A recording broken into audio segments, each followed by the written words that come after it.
Critical Blast, where pop culture gets blasted.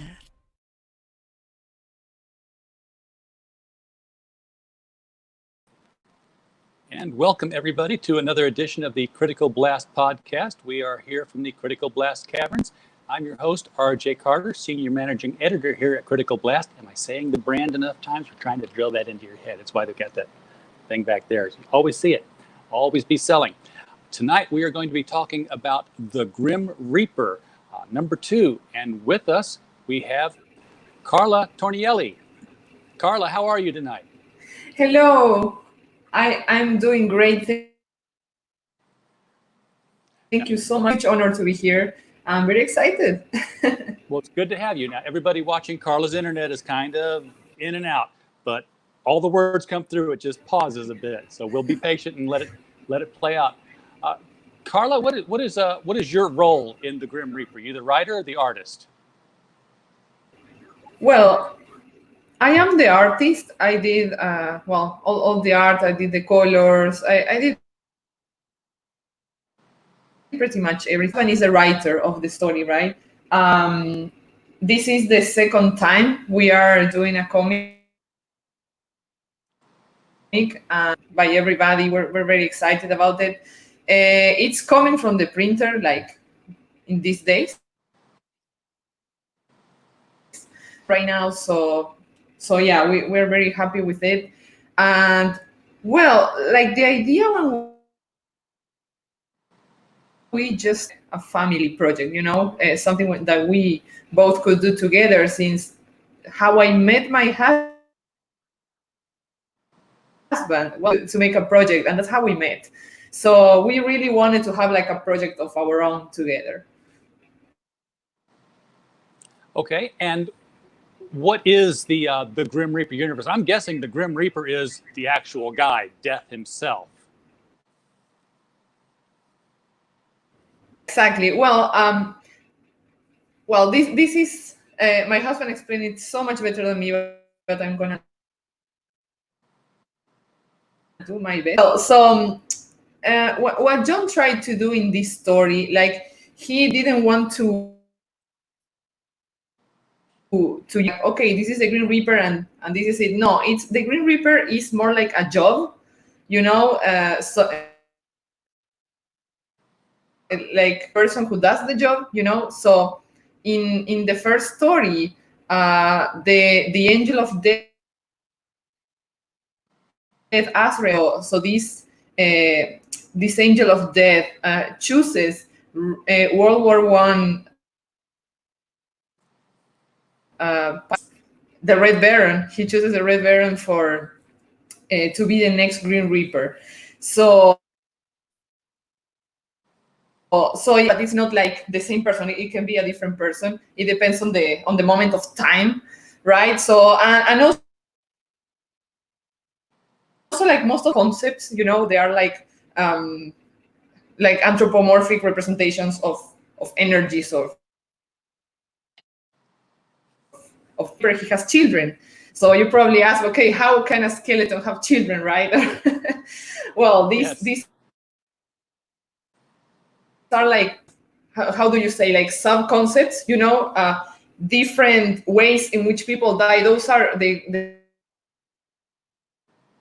Green Reaper personifications. They are made from the energy of the different ways in which people die. And they have like I think it's a great idea. I don't know. I really admire writers, to be honest. I don't know how he thought about that. It's brilliant. He's a huge fan of Neil Gaiman.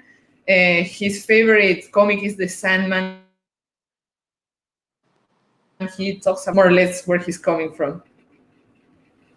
Okay, so the Grim Reaper, it's a position given to somebody. Is it given to somebody who has died? Do you have to die first to become the Grim Reaper? Well, yeah. I think it has. Yes, because the moment, look, I think I have the book here. Yes, this is our first issue, okay? Moment in which Manfred von Richthofen dies here in World War I. He has a talk with him, like, okay, you're about to die, but the Grim Reaper realizes that this guy is not afraid. Okay, if you want to take me, you know what, take me. I did what I had to do. I did the best I could, and he wasn't. So he was like, oh, this is who I'm looking for, you know.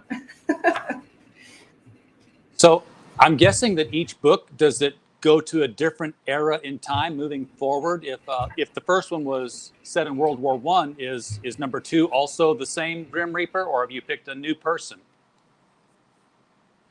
In this case, yes, it's gonna be the same Grim Reaper. Let's just say that in this first book, Manfred is learning to have Grim Reaper problems. He's gonna have problems that he never thought he could have as a human, and we're gonna death in all these books, because people think that because of this kind of aesthetic and stuff, like it's something. No, not at all.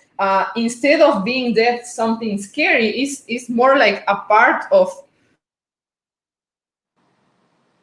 but it's like just a part of life, you know.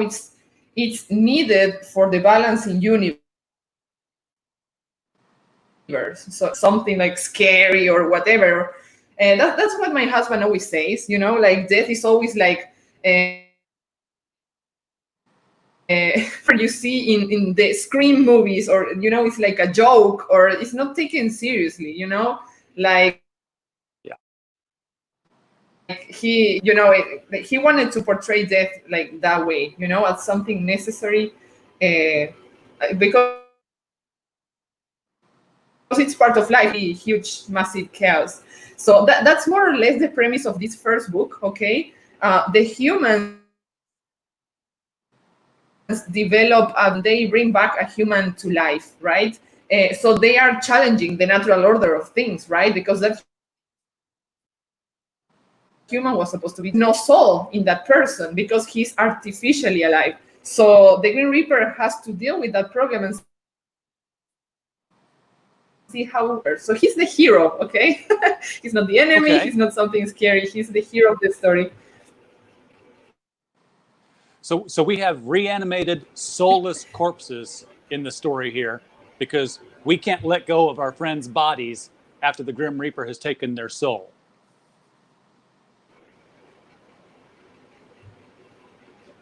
Sorry?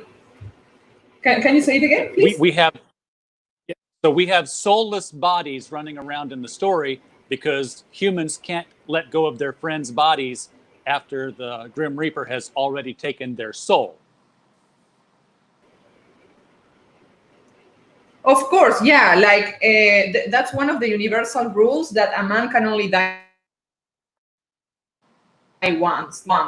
So, like, this body that the humans bring back to life, may be like the heart may be beating, but thing, you know, doesn't understand why he's alive. So he goes all enraged and attacks people. He doesn't know what he's doing, you know. He doesn't understand anything. So it's alive.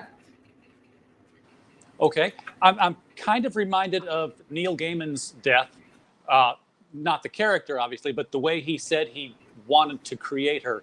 He wanted to develop a death that he wouldn't mind meeting when it was time to die.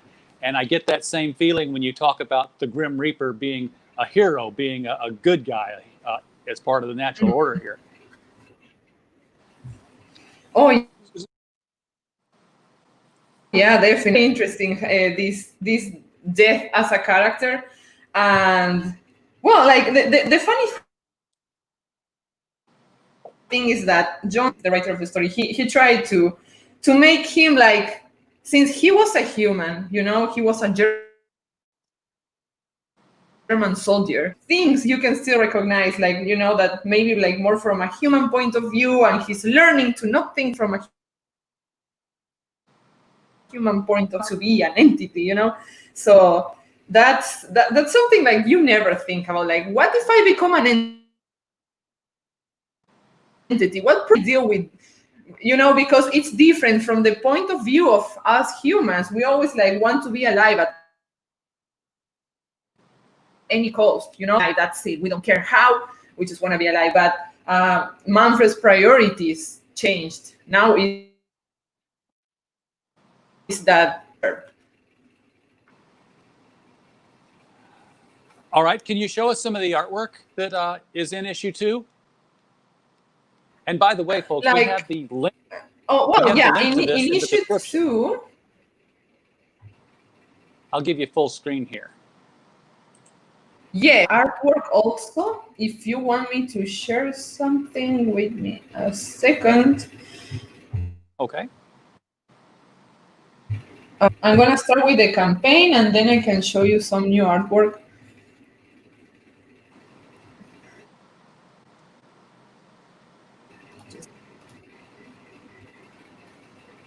I really love your setup, huh? Like all the the logo. I try to give one to everybody. And really cool. Thank you. Oh yeah, that's super awesome. Oh, all right. So I'm gonna share here. The Reaper 2. Okay, so this is the cover. I tried to do something different than in issue 1, because here in issue 1, we want mysterious, more like, oh, I want to open the book to see what's inside, you know, like I have no idea, this is mysterious. But in this second one, we wanted like action oriented. Since this story, this second story, like the premise of this second has a lot more action, has fights, you know, of content than the first one. And this is the thing with this campaign, okay? Here we have this first tier, $30. You get 3 books, okay? And you get issue 1, issue 2, and also a spin-off. We are offering in this issue 2 and also a spin-off, okay? Those are different stories in which both Manfred, the Green Reaper, is the... So basically, this is the cover of the spin-off. I'm gonna get there just in a sec, but first I'm going for issue 1, okay? This is a page from issue 1. And this story is more detective-esque, right? Manfred,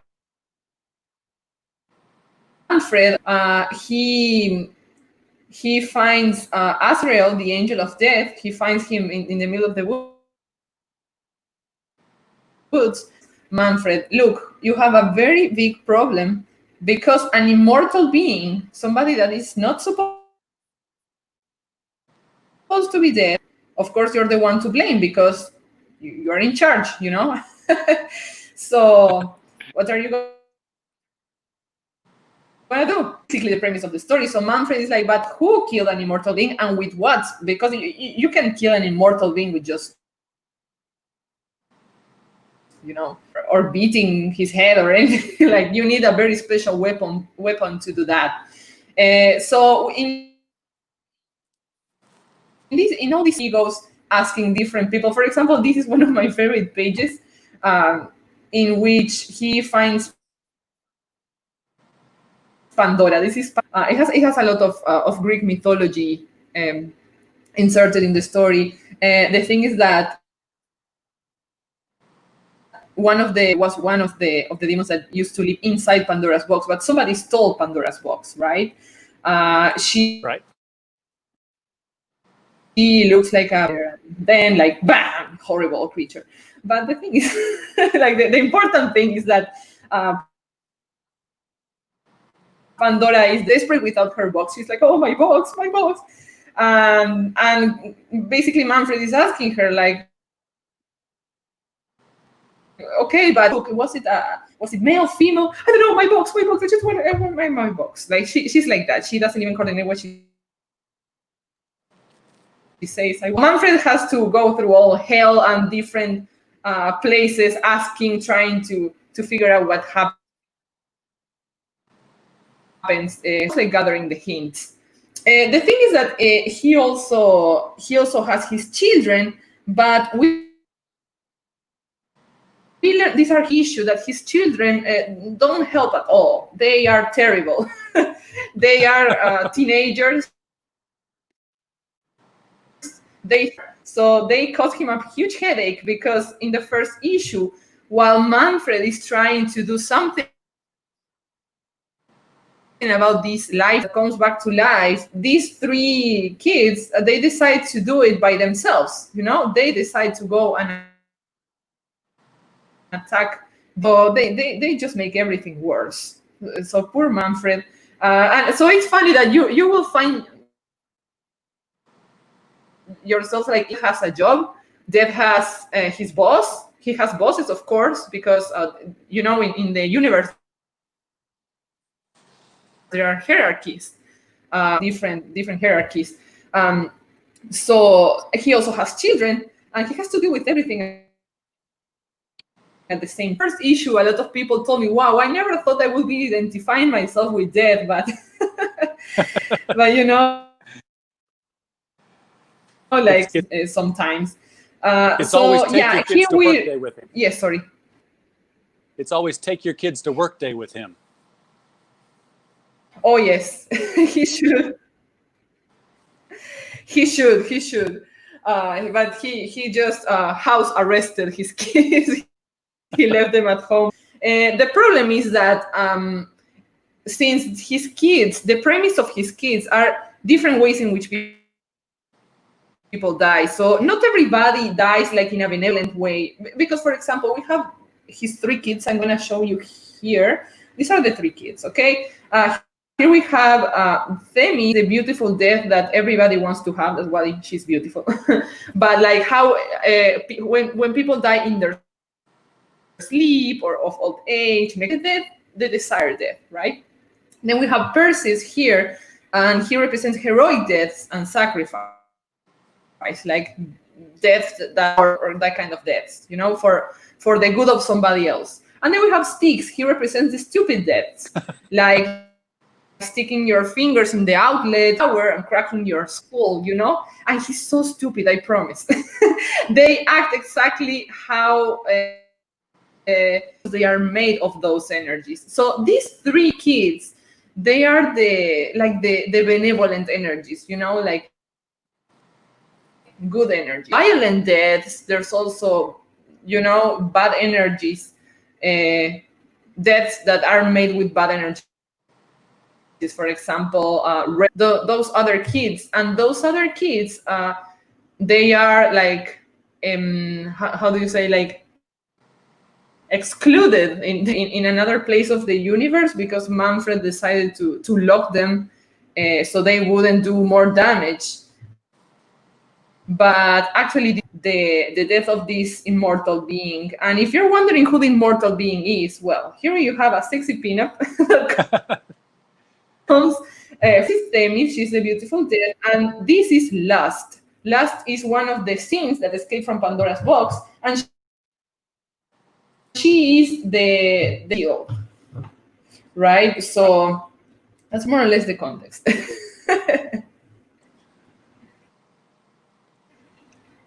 So the book is all in color, because I'm seeing some black and white pages, but obviously there are color pages, so I'm guessing the whole book is in color. No, everything is in color, yes. Like the only black and white page is this one, because I really like the contrast. I wanted everybody to see like the line work. Sure. Because sometimes with the coloring, it gets a little bit, I don't know, it's like muted. Maybe not muted, but it's not the same. I just wanted to show details, because I spent my during this page, so I wanted to make sure people could appreciate the work. Then they're gonna see the color. Then also, like, there are a lot of pages here that are like improved and have a lot more work now. I also we're gonna introduce his friend here. Is one of the horses of the apocalypse, and he's called Smoke. He can speak somehow. I don't know why. I asked my husband why can't he speak. He just speaks. Don't ask. And he like is like Manfred's friend and also his means of transport. Yeah. Why not, right? Yeah. So this is this crowdfund has already it's met its goal. It's in demand. Is that correct? Yes. All right. So Yes. when do you think people start seeing copies of this arrive? Yes, it's in there. Well, we received the copies from issue 1 printer. They sent us the email that we were going to receive it today, issue number 2, but still we haven't received any call from them, or maybe they are sending it on Monday, but it's a question of days. Like it's a matter of days. Okay, so this is ready to fulfill. We're gonna start full very soon. Oh yeah. It's already printed, already everything. We issued 2 copies, and also the spin-off, which I forgot to mention. Like this is the spin-off. This is like a short story with issue 2, and this story is called The Curse of the Medallion. And this story is created. Husband, when he writes stories, he dreams the stories, and then in one sitting he just writes them. And this one, when it was like 2 a.m. and he was like ha, ha, ha, ha, in the middle of the night, and I was like, what are you dreaming about? And the next day he told me all this story. That's genius, you should write it. Yeah. He wrote everything like in one sitting. The thing is that this story is, I can find the first page. Oh yeah, here. It's about the Green Reaper, who is friends with Rasputin. You know, I think most of us are familiar with Rasputin. You know, the mad monk of Siberia. This curious character from Russia. He used to be a necromancer, a very well-known necromancer. He used to deal with death. He did his own way of cheating death. Rasputin. To kill. Okay, he was impossible to kill. Yes, Rasputin. He was shot. He was thrown into the frozen river in different ways. And they even poisoned him, and nobody could kill him. So my husband is explaining it in this. Reaper and Rasputin, they are very good friends because, of course, since Rasputin is a necromancer, they have a lot of contact, of relation. The thing is that in this story, Rasputin is about to die. He's very sick. So Manfred comes and tells Rasputin, look, my friend, you're going to die, to take you. And Rasputin answers like, okay, my friend, if you have to take me, then just take me, but just have a last as a celebration, you know, and then you can just take me. And then here they are very drunk, and they're laughing, and then decides to challenge the Green Reaper. He tells him, you know what, let's do an arm wrestle competition. If I win, you don't take me. So Manfred accepts. Yeah, why not? Like, you know what, like the thing is that Rasputin cheats, so Manfred has to make his part of the deal. So Manfred gives Rasputin this curse medallion. Is not letting Rasputin die, okay, as long as he wears it. So that's how my husband here they are trying to get rid of him, and he's like still, you know, like he's still breathing, you know. The thing is that here this medallion from him, and here this is is the brother. I'm sure my niece Anastasia would like this. And he gives this medallion to Anastasia. So the Bolsheviks invade the Romanov family, the palace, and they attack and they shoot the whole family. Because she's wearing this medallion. And that's how the story starts in this issue. So yeah, the concept, but I think it's fun. It has a lot of action. It's very creative, and I also like how historical facts, because that's something my husband is very into. He's into historical fiction, and also mythology, and he puts everything together. And you're like, okay, how can Greek mythology and Russian story, and well, he makes it work somehow, and makes it fun in the process. So I really think this is a very good read. So yes, you're watching, please back the book. Okay, so talking about the book, how thick is this book? How many pages is in the book? All right, so 48.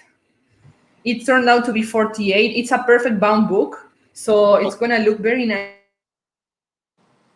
in your bookshelf.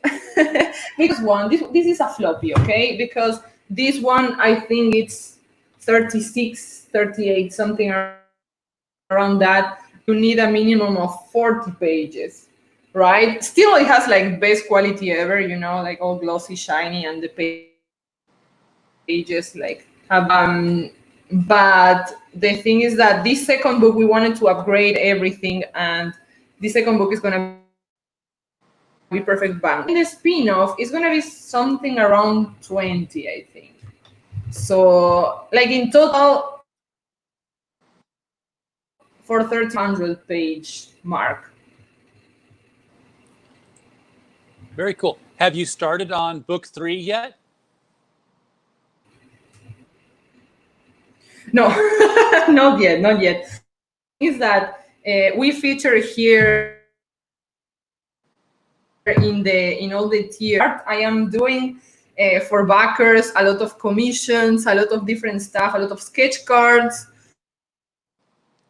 and also the shirts. Like we had a lot of inconveniences going on during the production of this book.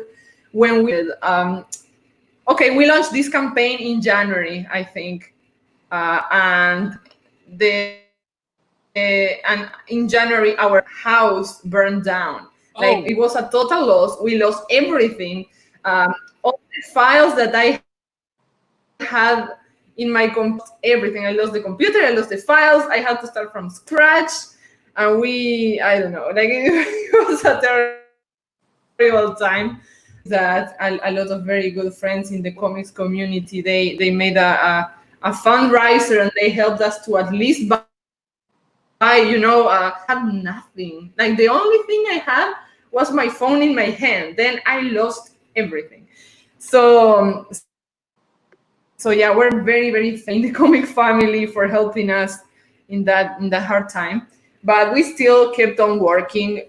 We started everything, like the script and everything that my husband wrote was in the cloud, but not my files. Those I had to do everything again.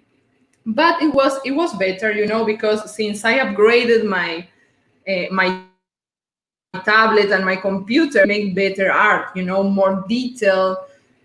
So it was for a greater good. I think it was a blessing in this guys, although so yeah, it's been a long way and a lot of hard work to put this and we just can't wait for see how people react to hear the feedback. That's what people think of it. I bet you say so yeah, like I'm gonna be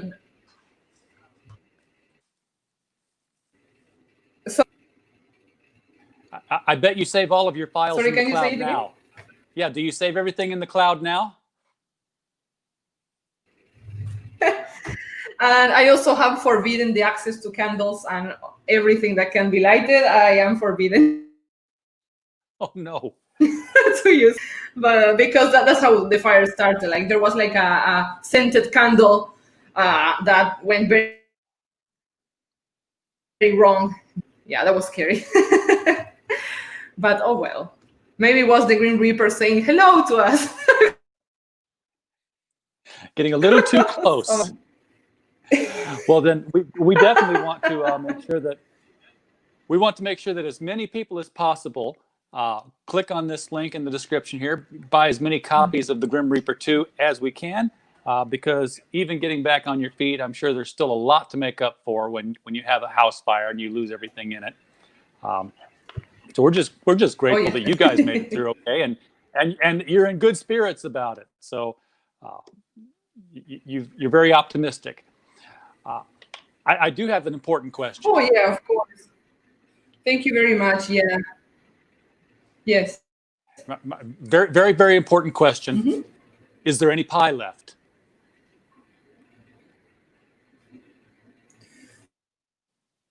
No, there's no pie. Not at all. I am very sad to communicate that I'm a great pie maker. So yeah, no, there's nothing left. What? We're just two people. We ate a whole pie like just yesterday. That can tell you like how good it was. I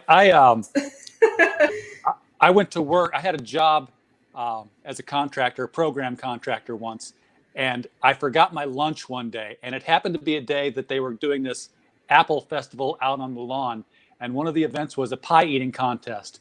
So like, well, I didn't have my lunch. I'm going to enter the pie eating contest just so I have something to eat. And I took a fork, and it was an apple pie. Everything was apples that day. And everybody just buried their face in the pie like they do in a pie eating contest and just made a huge mess. And I'm there with a fork just going at it consistently. I said, well, I'm going to try to do a good showing. I came in second place using a fork. So I was quite impressed with myself. Oh my God. And I wasn't hungry the rest of the day. I had a nice apple pie for lunch.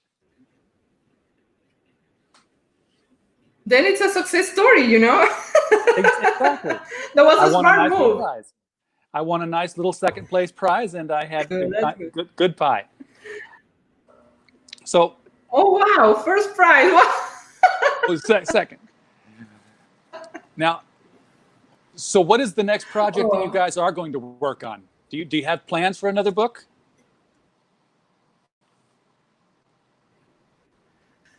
Plans, so many plans, but we also have a baby on the way. I'm pregnant. Oh, and I'm gonna have my baby on December. A lot has been going on. I told you, a lot has been going on during this year. This has been a crazy year.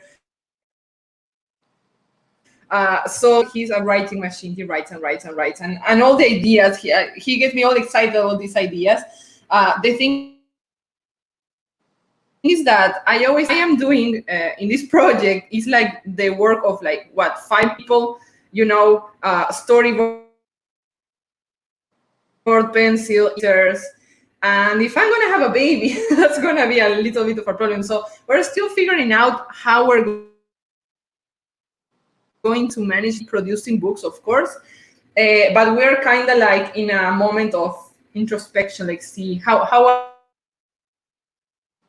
are we going to make, but I still have until December, so I'm probably gonna be drawing a lot until so yeah, let's see how it goes. Like, but our idea is definitely to keep working, to keep producing.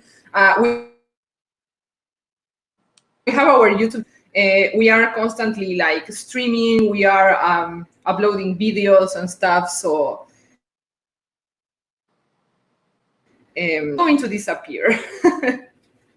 Well, it sounds like everything is going wonderful for you. And I just congratulations on the baby, on the book, on surviving a house fire. You guys, I don't think the Grim Reaper can touch you. So maybe your husband's made a deal. You should have the medallion. You should look.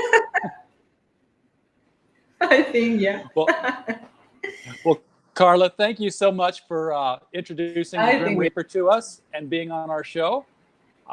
We're very glad to have you here. Thank you so much for inviting me. For everybody in the chat, the link for the Grim Reaper #2 is down there. Do click on that. Get yourself a copy while it's in demand. And if you'd like to help our channel out, well, just stay tuned for the video that's going to come up. Carla, you have a good... Where are you calling from, by the way?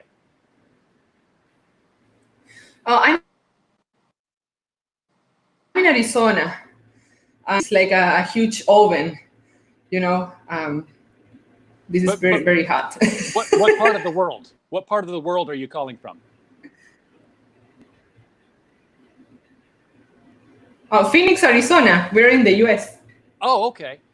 I didn't know because, you know, obviously you have the Italian accent and you've got some spotty internet. So I'm like, okay, we've got a European line here that's going down. But okay, so yeah, it is hot out there. It's hot here. Right? It's hot here in St. Louis too, but we cooled it down with a few tornadoes last night. So, all right. Well, Carla. Oh yeah. Well, I am from Uruguay. You know, that's why. But yeah, we live here. Tornadoes or rain or anything, just sun and sun and sun. Some scorpions and more sun. So. Absolutely. All right. Well, again, thank you for being on the show. And everybody else, if you want to help the channel out, just stay tuned for the follow-on video here. Hi. Thanks for stopping by for another Critical Blast video. The internet is a big place, and we know there are lots of other places you could be other than here, and we appreciate you being here immensely. If you enjoyed this kind of content, we hope you'll return for more.